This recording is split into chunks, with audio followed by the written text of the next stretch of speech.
प्रणाम सद्गुरुदेव. हा, बोला बोला. आपला नमस्कार स्वीकार केला आहे. नमस्कार. बरं, 21 तारखेला गुरुपौर्णिमा आहे का? हा, 21 जुलै. हा, 21 जुलै. नाही, आपण म्हणाल होता की ते गुरुपौर्णिमा आपल्या ते करायचं नसते म्हणून म्हणलो म्हणून. हो, गुरुपौर्णिमा आहे ना. नाही, तुम्हाला काय जवळ आहे यायला? नाही नाही, तुम्ही मध्यंतरी म्हणाल होता ना की त्यावेळेस ते गुरुपौर्णिमा आपल्या आपल्या ह्याच्यात नाही म्हणून ते म्हणाल. नाही, आता कसं आहे, लोक जसं ठरवतील तसं. पण आपले कसं आहे, आपली गुरुपौर्णिमा फक्त त्या एका वर्षातून एकदा दर्शन देण्याकरता ज्यांना यायचं त्यांना असं आहे. तेच म्हणलं, तरी तुम्ही म्हणलं ते कसं असतं, आपण बरंच काही काही बोलतो पण ते जगाला नाही पटत ना. शेवटी काय म्हणतात, रीती बाती ते थोड्याशा तर नाही जास्त, पण थोड्या तर करायला पाहिजे ना. बरं, तुम्हाला एक प्रश्न विचारत होतो. आपल्याला ध्यान मार्गाने जे मुक्ती मिळते आणि ह्या मार्गाने आपल्या मार्गाने मुक्ती मिळते, ते दोन्ही वेगवेगळे आहेत ना. आपल्या मार्गाने मिळणारी मुक्ती त्या ध्यान मार्गाने मिळत नाही ना. एकच दोन्ही एकच असतात. पण तो मार्ग त्या त्या काळी, त्या त्या युगानुसार, त्या त्या वेळ परिस्थितीनुसार ते योग्य आहे. आता तसं नाही काय राहिलं. आता असं आहे, आपल्याकडे ना ध्यान मार्ग म्हणा, तुम्ही जे म्हणतात ना, वेगवेगळे पद्धती आहे. त्या वेगळ्या पद्धती म्हणजे आपण आपल्याद्वारे आपल्याकडून परमात्म्याकडे ही एक मुक्ती झाली, बरोबर. मग त्याला ध्यान वगैरे करावं लागत, काय करायचं ते आपल्याला नाही सांगतोय. आपला काही मार्ग नाहीये. आणि आपलं जे आहे ते डायरेक्ट परमात्म्याकडून होतंय ना. बरोबर. म्हणजे असं समजा की आपला मार्ग हा परमात्म्याकडून आपल्याकडे आहे आणि बाकीच्यांचे मार्ग कसे आपल्याकडून परमात्म्याकडे आहे. पण याच्यामध्ये काय झालंय, दोन्ही मार्गामध्ये हे म्हणजे दोन मार्ग वेगवेगळे आहे. एक मार्ग आहे जो आपण फॉलो करतो किंवा आपण आपली कन्सेप्ट त्याच्यावर आधारित आहे की परमात्माच आपली निवड करतो, बरोबर. हा एक मार्ग झाला आपला. आता याच्यावर कोणी विश्वास ठेवो अथवा ना ठेवो, बरोबर आहे.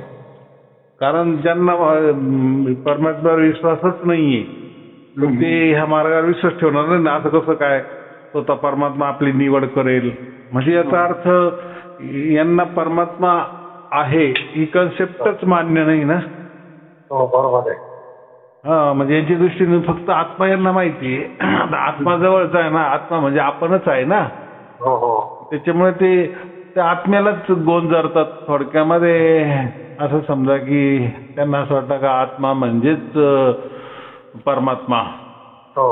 आता ही कोणासाठी, जी परमात्म्यावर विश्वास ठेवत नाही. पण आपण जे आपला जो मार्ग आहे किंवा कबीर साहेबांचा मार्ग आहे, गुरु नानक देवचा मार्ग आहे आणि वेदांचा अस्सल मार्ग आहे, तो हा आहे की परमात्म्याकडून आपल्या आत्म्याला परमात्मा स्वतःहून आपल्या आत्म्याला अनुभूती देतो, अनुभव देतो की मी आहे, बच्चा डरो मत, मैं हूं, बरोबर. पण ज्यांच्या कन्सेप्ट मध्ये परमात्मा अशी नावाची काही गोष्टच नाहीये, फक्त आत्माच आत्मा आहे, तर मग तिथे ही आपली पद्धत चालणारच आहे ना. आणि आपण आपल्या पद्धतीने चाललो तर किती लोकांना अनुभव आले, हजारो लोकांना अनुभव आले ना की खरोखर परमात्म्याने त्यांची निवड केली, बरोबर. म्हणजे त्यांच्या स्वतःच्या आत्म्यानी परमात्मा अनुभवला, परमात्म्याची अनुभूती अनुभवली. अर्थात ती अनुभूती परमात्माच देतो आपल्या आत्म्याला. हेही कळालं की आहे कोणती तरी शक्ती. आज जोपर्यंत ते मानत नव्हते की आत्मा ही आत्मा आहे, तर काही त्यांना होतही नव्हतं, काहीच होत नव्हतं ना. ते धरून चालायचे की बस आता आपण ध्यान करतोय, आपण काही साधना करतो आहे, आपण काही मंत्र तंत्र करत आहे, जप जाप करत आहे, आजपा करत आहे आणि आपण आता असंच करत राहायचं ना असंच मरून जायचं म्हणजे आपण मोक्षाला मिळालो. म्हणजे स्वतःच्याच मनाची समजूत करून घ्यायची. पण ह्या गोष्टीसाठी वेद आहे ना, वेद आहे, कबीर साहेबांचं आपलं काय म्हणतो आपण त्याला, कबीर बीजक आहे. त्याच्यानंतर गुरु नानक देवजींचा गुरु ग्रंथ साहिब आहे. बरोबर की नाही. परत गीता आहे. गीतामध्ये काय सांगितलेलं आहे की प्रकृती ही क्षर आहे, आपण आत्मा अक्षर आहे आणि परमात्मा परमाक्षर आहे. बरोबर की नाही. असं त्यांनी तर स्पष्टच गीतेमध्ये सांगितलं की तिन्ही वेगवेगळे आहे म्हणून सांगितलं आहे. मग ज्यावेळेस ही संकल्पना आपल्या डोक्यात येते की परमात्मा हा वेगळा असतो, म्हणजे आपला जसा विश्वास बसतो की हो परमात्मा आहे, तो शक्तिशाली आहे, तो सर्व गुण संपन्न आहे, तो सर्व ज्ञानी आहे, तो स्वयंभू आहे, आदि अनादी आहे, सर्वव्यापी आहे. बरोबर की नाही. तर मग तो सर्व त्या परमात्म्यामध्ये जर इतक्या खुब्या आहेत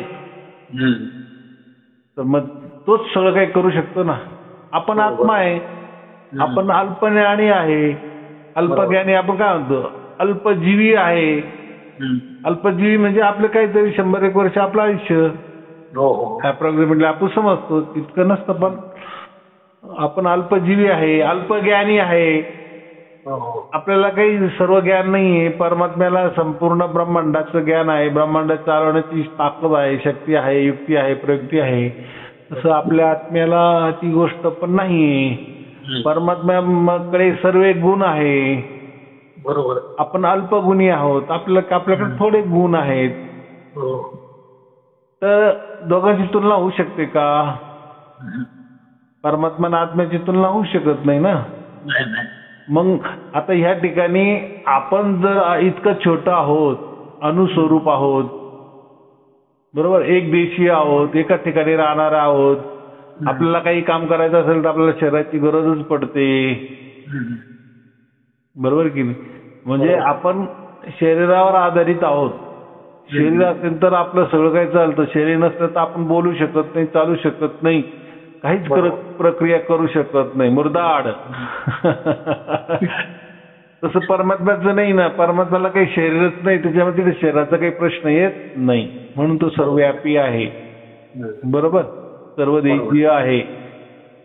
हा, तर मग जे काही करेल तो परमात्मा तर करेल की नाही. म्हणजेच तो त्याची ओळख तो स्वतः करून देईल.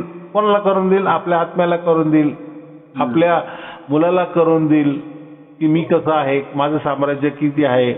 बापच मुलाला सांगेल ना. बरोबर आहे. बाप पहिला, मुलगा नंतरचा. दोघांमध्ये वयाचा फरक असतो की नाही. तसं असं समजून चालायचं की जे काय होईल ते परमात्मा. आणि ज्या ठिकाणी कोणी परमात्माच मानत नाही तेव्हा त्याला ह्या गोष्टी कशा काय समजतील. बरोबर. तो म्हणजे मीच स्वतः आहे, मीच आत्मा आहे, मीच परमात्मा आहे. मग असं करून सोहम सोहम करून, सोहमचा अर्थ तोच होतो ना, तो मीच आहे आणि मी तोच आहे आणि मीच आहे. सर्व अहम. हा, मग ठीक आहे, केला अहम, अहंकार केला, काय मिळालं तुम्हाला? मिळाला का? काही अनुभूती आली का? नाही. मग ते काय म्हणतात, हे अनुभूती वगैरे काही विषय नसतो. बस आपण आपल्याला जाणायचं, आपलाच आत्म्याचा आपल्याला साक्षात्कार झाला, आत्मसाक्षात्कार झाला की आपल्याला मोक्ष मिळाला. म्हणजे आपणच ठरवायचं, आपणच समजायचं की मीच आहे, मी मनुष्य आहे, मीच पंतप्रधान आहे, मीच देशाचा कारभार चालवतो, मीच जगाचा कारभार चालवतो, मीच दुनियाचा कारभार चालवतो आणि मीच राजा आहे आणि मी मेल्यानंतर मी मोक्षाला मिळणार आहे. मी स्वतःच एखादा वेडा मनुष्य कसं स्वतःच बरळतो, म्हणजे काही बरळतो. आता त्याला काय, आता कोणी एखादा वेडा मनुष्य रस्त्याने चालला, मी पंतप्रधान आहे, काय म्हणणार लोक त्याला? काही बोलू शकतो ना त्याला, काय आपण म्हणा वेडच म्हणू ना. बरोबर, वेडा माणूस जाऊ द्या बा.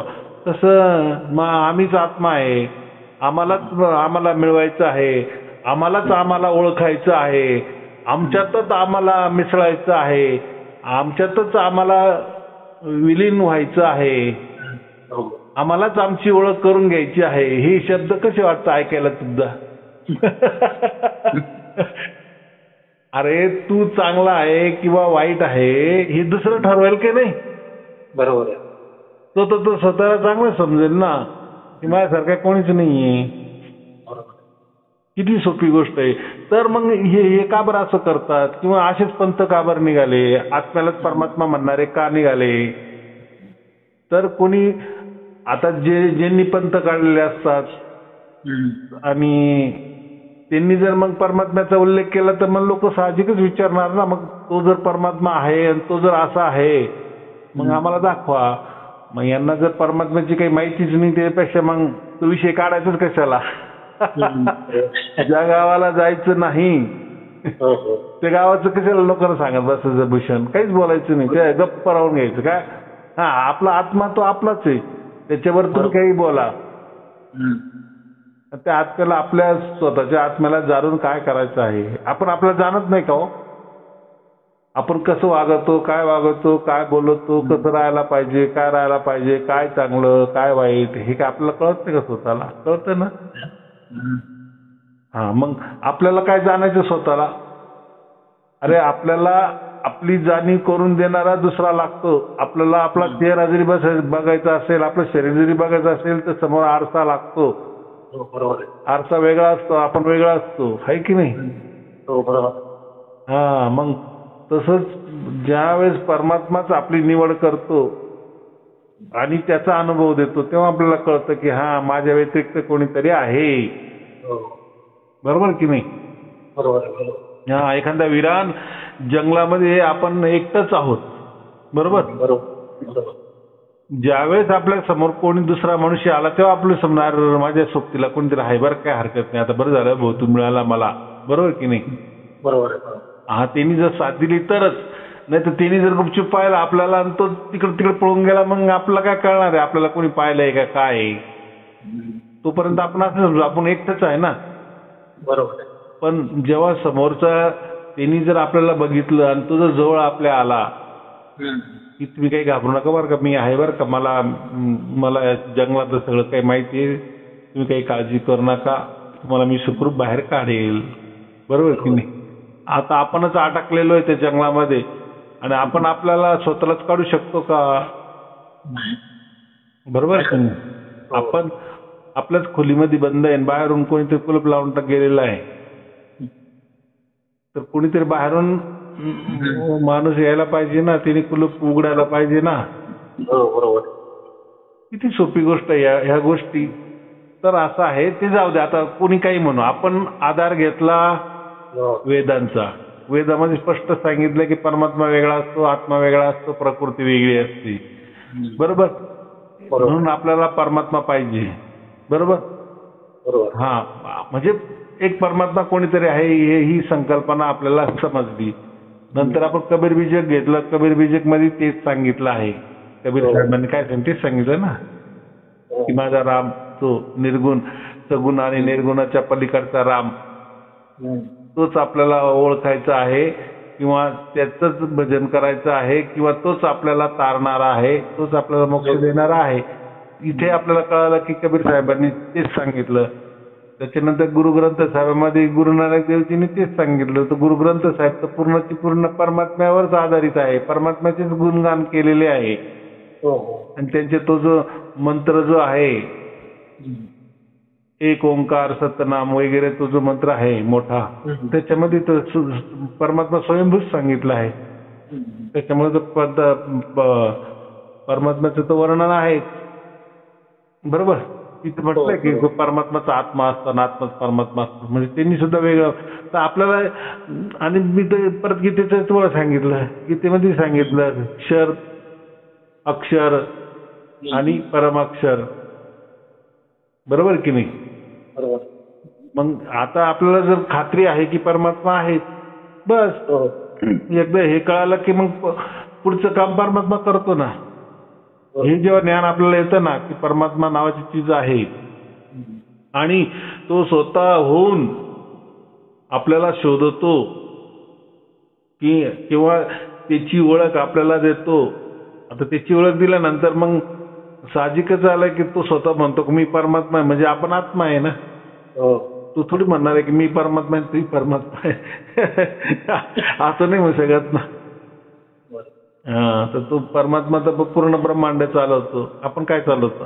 आपल्याला आपलं घर चालवता येत नाही, आपलं शरीर धड चालवता येत नाही, आपल्यालाच आपलं काहीच कळत नाही. आपण तर इतके अज्ञानी आहोत, बरोबर आहे की नाही? काहीही समज करून घेतो, काही वेडवाकडं वागतो, बरोबर आहे की नाही? आपल्याला काय वागायचं हे कळत नाही. तर ज्यावेळेस हे समजतं आपल्याला की परमात्मा असतो आणि तो त्याच्याद्वारेच त्याच्याकडूनच आपल्याकडे येतो किंवा तोच त्याची पहिचान देतो, त्याची तो ओळख देतो. पण तो कोणाला देतो? आपल्याला देतो, आत्म्याला देतो, आपल्या मुलाला देतो, आपल्या बच्चाला देतो, बरोबर की नाही?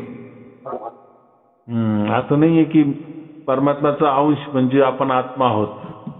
नाही, अंशचा अर्थ काय होतो? अंशाचा अर्थ तुकडा. अंशाचा अर्थ काय होतो? तुकडा.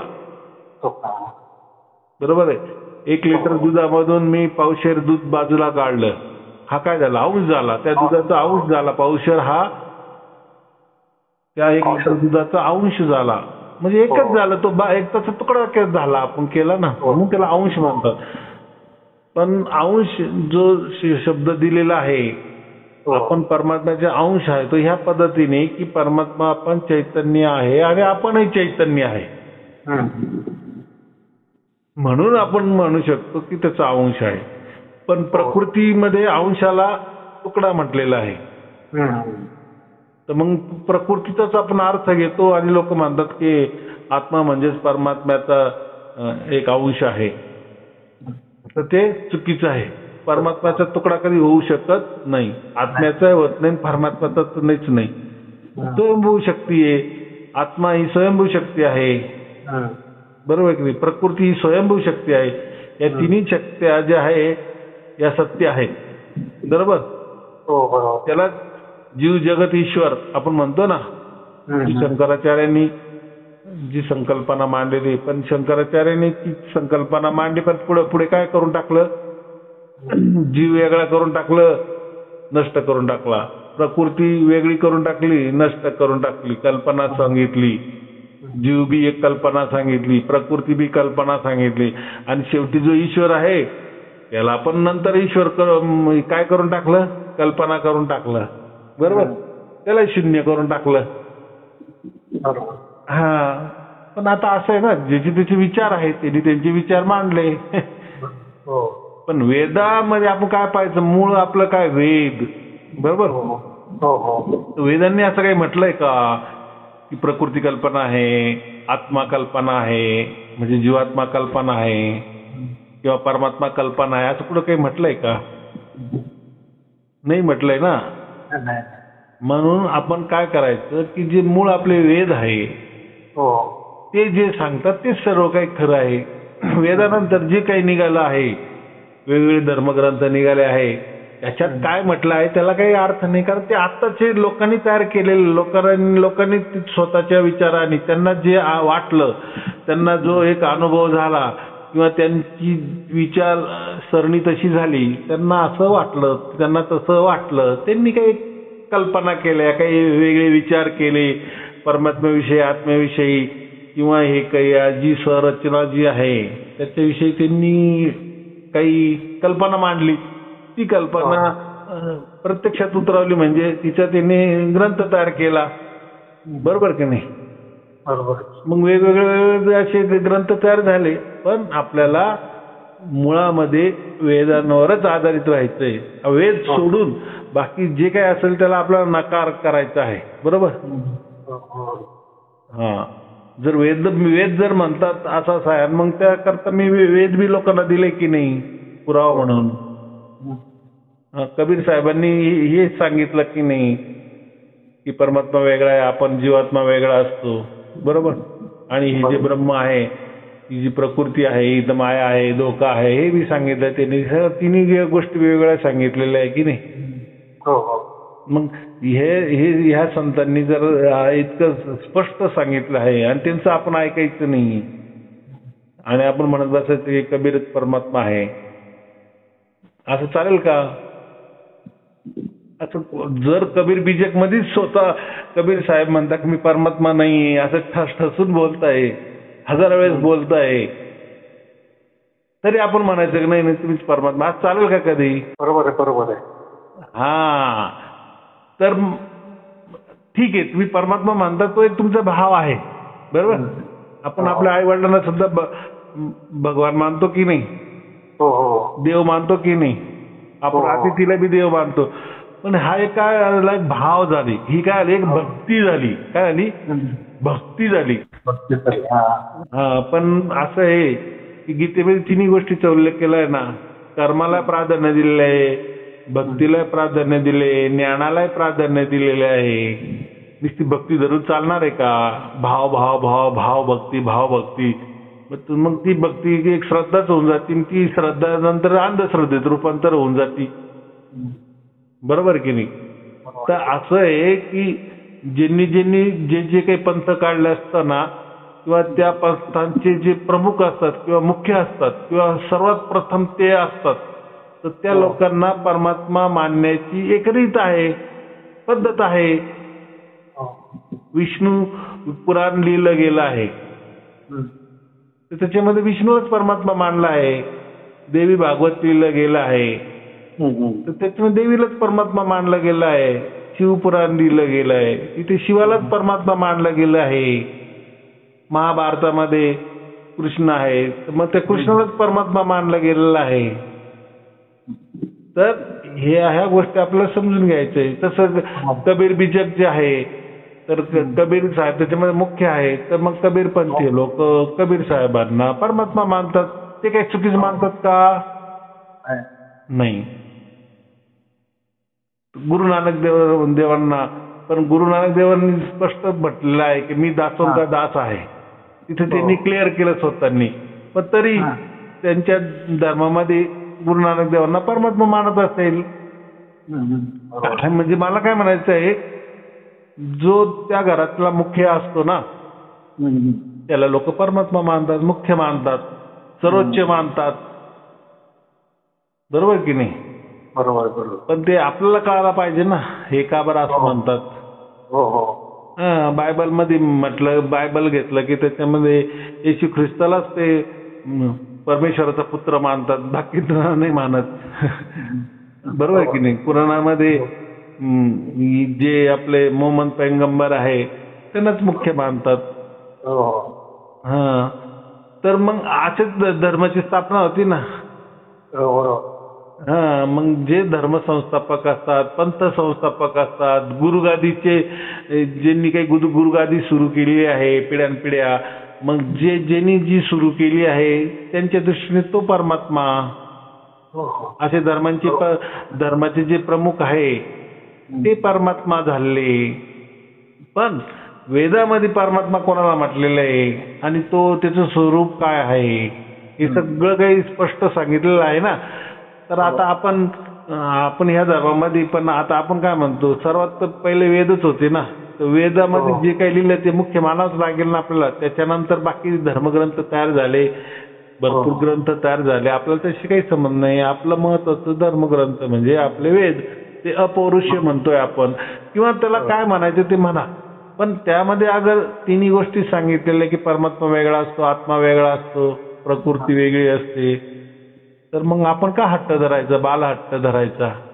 बरोबर. आणि ठीक आहे, धरला बी तो हट्ट, कोणाला मोक्ष मिळाला, कोणाला परमात्मा मिळाला, काहीच होत नाही. आता हे आपल्याकडे लोक येतात, हजारो लोक येऊन राहिले, त्यानंतर आम्ही ह्या पंथामध्ये 20 वर्ष घालवले, त्या पंथामध्ये 40 वर्ष घालवले, इकडे इतके वर्ष घालवले, काही मिळालं नाही, काही मिळालं नाही, काही मिळालं नाही. आता जर मिळत असतं तर ते कशाला बिचारे आले असते आपल्याकडे? बरोबर आहे, बरोबर की नाही? आणि जे आपल्याकडे आले तर त्यांना आपण सांगितलं का मी परमात्मा आहे असं मी बोललोय कुठे? ईसाई अरुणजी परमात्मा आहे असं म्हटलं कोणी? कारण आपल्याकडची थीम वेगळी, आपली कन्सेप्ट वेगळी. म्हणजे काय, आपण काय म्हणतो, तुझी जर निवड परमात्म्याने केली आणि तुला ती समजली की हो येस मला सुद्धा सारशब्दाची प्राप्ती झाली परमात्म्याकडून, तरच आपण त्याला सारशब्दी म्हणतो ना, आपल्या सारशब्दी परिवारात घेतो ना. अन्यथा घेत नाही आपण त्याला. हा, जोपर्यंत तुझी परमात्मा निवड करत नाही तर तुला आमच्या मध्ये घेण्याचा आम्हाला काही अधिकार नाही.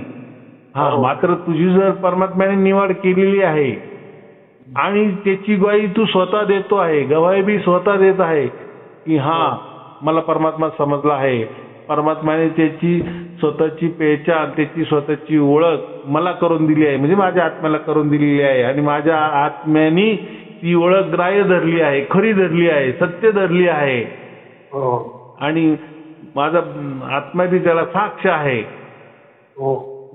बरोबर की नाही? की त्यांनी आपल्या बापाला ओळखलं आणि बापाने मुलाला ओळखलं, जे असेल ते दोघांमध्ये, पण ते ज्ञान झालं. बस ते ज्ञान त्यालाच आपण आत्मसाक्षात्कार, म्हणजे आपल्या आत्म्याला साक्षात्कार झाला की तो स्वतः म्हणतो की भाऊ बेस मी परमात्मा ओळखला, किंवा परमात्मा स्वतःहून त्यांनी त्याची ओळख मला दिली आणि मी ती गृहीत धरली, मला ती पटली की हो हेच खरं आहे. याच्यासाठीच आपला मनुष्य जन्म झालेला आहे, मनुष्य जीवन झालेलं, आपण जन्माला आलेलो आहे, मनुष्य म्हणून जन्माला आला आहे आणि तेच मनुष्य जन्माचं ध्येय असतं जीवनामध्ये, परमात्म्याला मिळवणं किंवा परमात्म्याकडून आपली निवड होणं. म्हणजे दोन्ही अर्थ एकच पकडा कोणताही. परमात्म्याने आपली निवड केली काय किंवा त्याची पेहचान आपल्या आत्म्याला दिली काय, किंवा आत्म्याने त्या परमात्म्याला ओळखलं काय, तर शेवटी ते दोन्ही एकमेकाचे काय आपण म्हणू बाप लेकच आहे ना. परमात्म्याचा बच्चा आपला आत्मा आहे ना. आता इथे परत मी बच्चा म्हणतो, अंश नाही म्हणत आता, बरोबर. आणि अंश कोणत्या पद्धतीने की परमात्मा चेतन आहे आणि आत्मा ही चेतन आहे, या दृष्टीने अंश, बरोबर.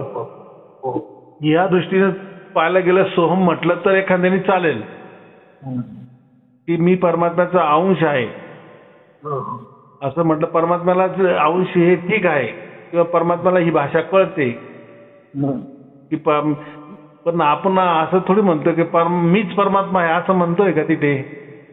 मीच आत्मा परमात्मा आहे असं नाही म्हणत. आपण काय म्हणतो, आम्ही परमात्म्याचे अंश आहोत. पण जो अंश जो शब्द आहे प्रकृतीमध्ये तुकड्या करता वापरला गेलेला आहे, एका भागाकरता वापरला गेला आहे, एका पार्ट करता वापरला गेलेला आहे, म्हणून ती संकल्पना चुकीची आहे. पण अध्यात्मामध्ये अंश धरलं तर चालतं, बरोबर. म्हणजे आध्यात्मिक भाषेमध्ये अंशचा अर्थ अशा पद्धतीने होतो की परमात्मा बी चैतन्य स्वरूप आहे आणि आत्मा बी चैतन्य स्वरूप आहे, तर दोघांचा डीएनए आपण काय म्हणतो एक आहे, बरोबर.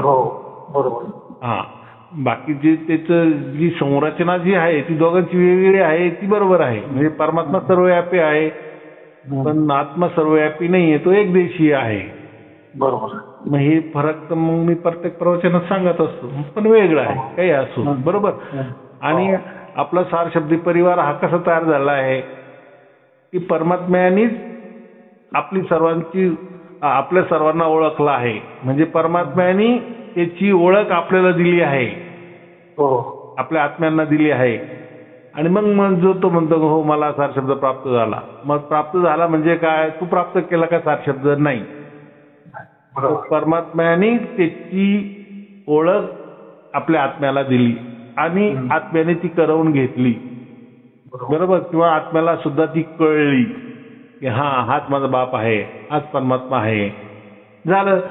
याच्यासाठी तर एवढे 84 लाख येऊन आपल्याला भरकटावं लागतात या छोट्याशा गोष्टीसाठी, बरोबर.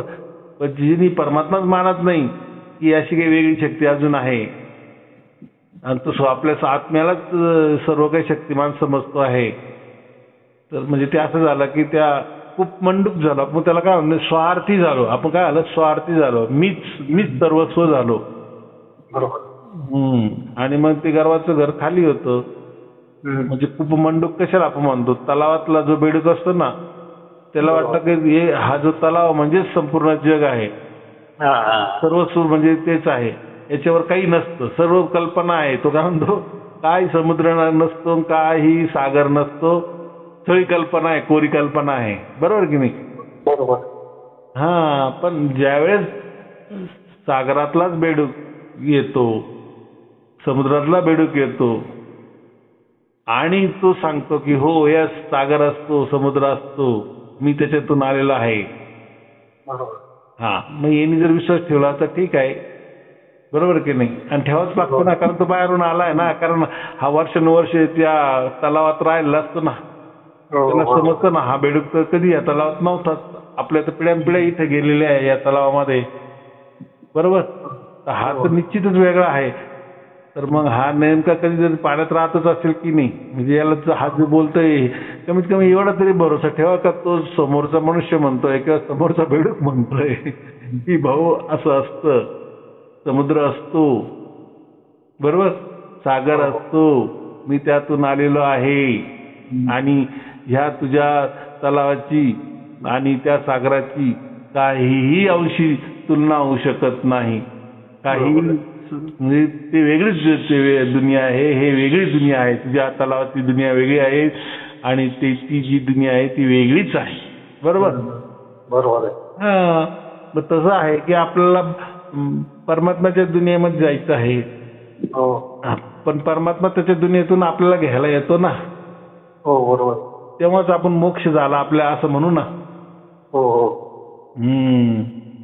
तसा असतं की जिवंतपणे आपण काय म्हणतो मी मुक्तीला प्राप्त झालो, म्हणजे मी सर्व बंधनाचं मुक्त झालो, पण हे जिवंतपणे होत असतं.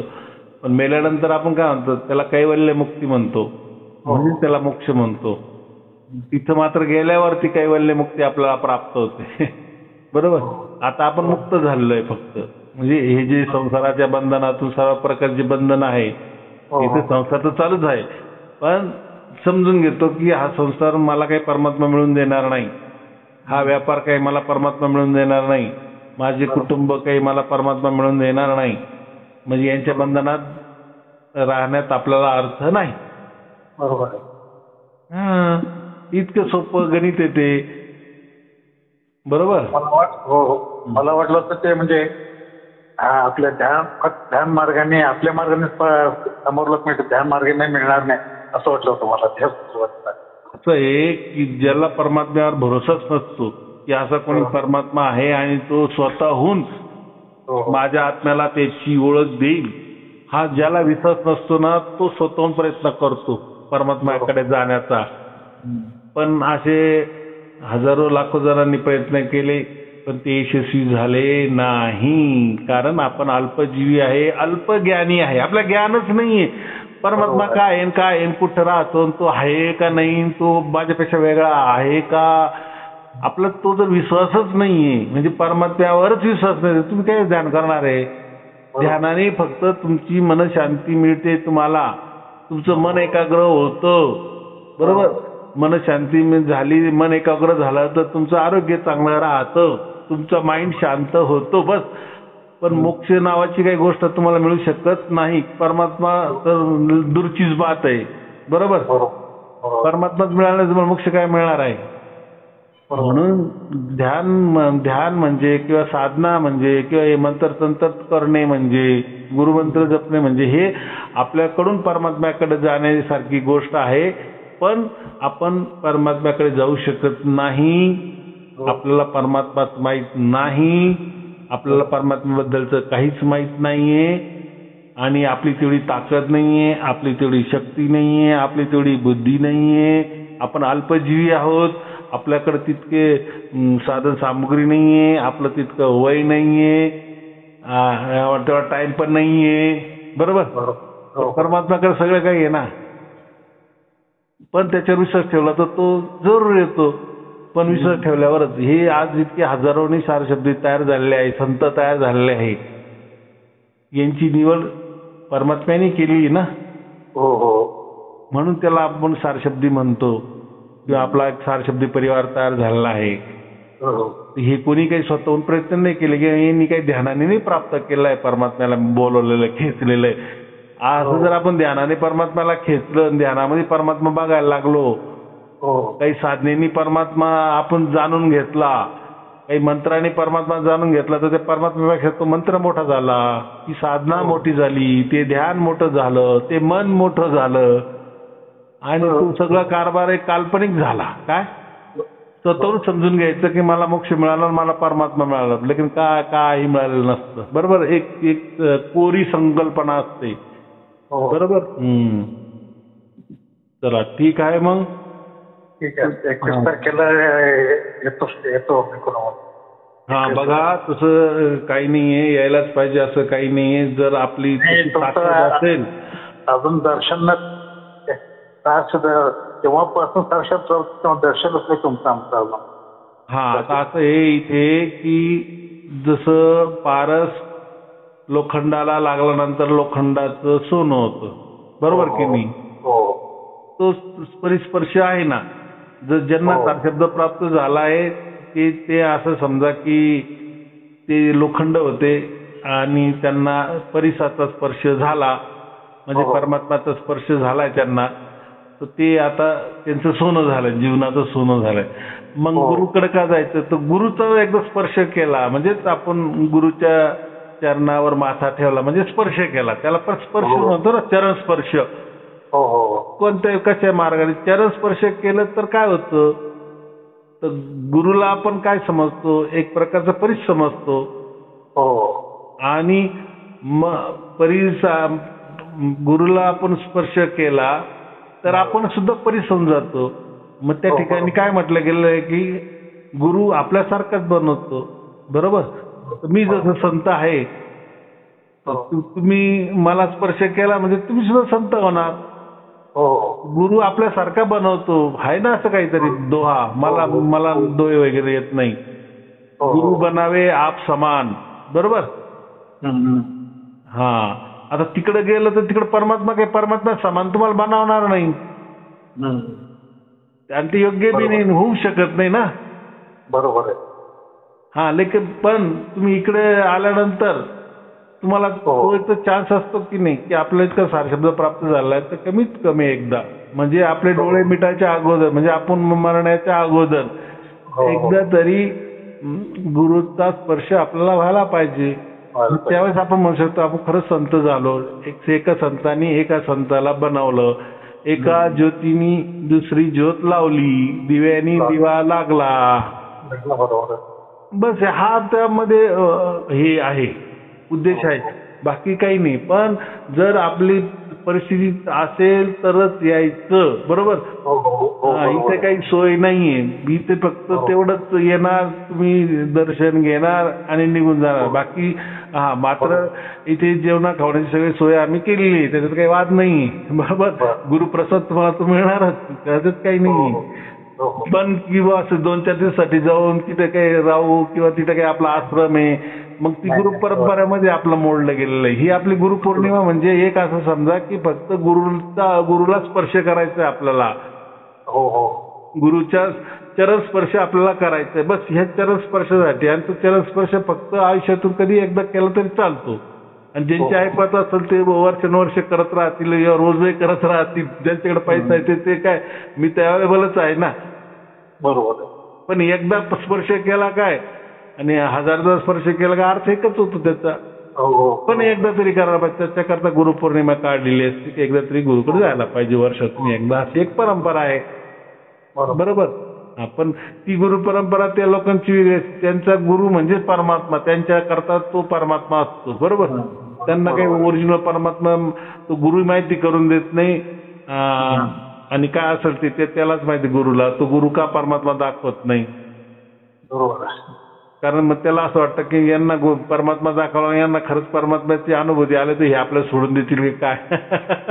असंही एक, किंवा मग दुसरा अर्थ असा असेल की त्यांना परमात्मा म्हणजेच काय माहित नसेल, म्हणून मग ते स्वतःला परमात्मा समजतात की आम्हीच परमात्मा आहे, काही परमात्मा काही नाही राहत, असंही असू शकेल. चला ठीक आहे, मग आपल्याला व आपल्या कुटुंबियांना शुभेच्छा, हार्दिक शुभेच्छा, शुभाशीर्वाद, मंगलाशीर्वाद. सतसाहेबजी, सतसाहेबजी, सतसाहेबजी.